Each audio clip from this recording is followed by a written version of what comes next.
გია ხუხაშვილმა რეპორტიორის პრეს-კლუბში ჟურნალისტების შეკითხვებს უპასუხა. ხუხაშვილის განცხადებით არჩევნებში გიორგი მარგველაშვილის გამარჯვებით ხელისუფლების ფორმირების პროცესი დასრულდა. რაც შეეხება დავით ბაქრაძეს პრემიერის მრჩეველი მიიჩნევს, რომ ნაციონალური მოძრაობის და მისი პრეზიდენტობის კანდიდატის რეიტინგი გაცილებით დაბალია, ვიდრე ეს არჩევნებმა აჩვენა. გია ხუხაშვილი ნინო ბურჯანაძის საარჩევნო კამპანიასაც შეეხო, ის თვლის, რომ ბურჯანაძის მთავარი პრობლემა პოლიტიკური წარსული და დაშვებული შეცდომებია. გია ხუხაშვილი ამბობს, რომ უახლოეს მომავალში თანამდებობას დატოვებს და სამოქალაქო სექტორს დაუბრუნდება.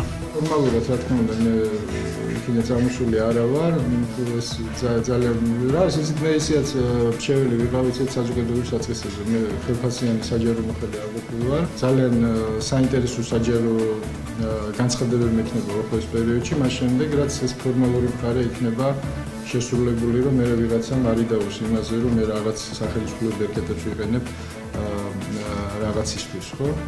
მე ვფიქრობ, ეს პროცესი მალე დასრულდება, თვითონ პრემიერიც მიდის ხელისუფლებიდან. ხელისუფლებას ჰქონდა ამის რესურსი და მე ძალიან კარგად ვიცი, რომ ჩახებული ვარ ამაში ყველაფერში, ჰქონდა იმის რესურსი, ყოველგვარი გაყალბებების გარეშე შესაბამისი PR ტექნოლოგიებით ისე წარემართა ყველაფერი, რომ შედეგი ყოფილიყო ბევრად უფრო მაღალი.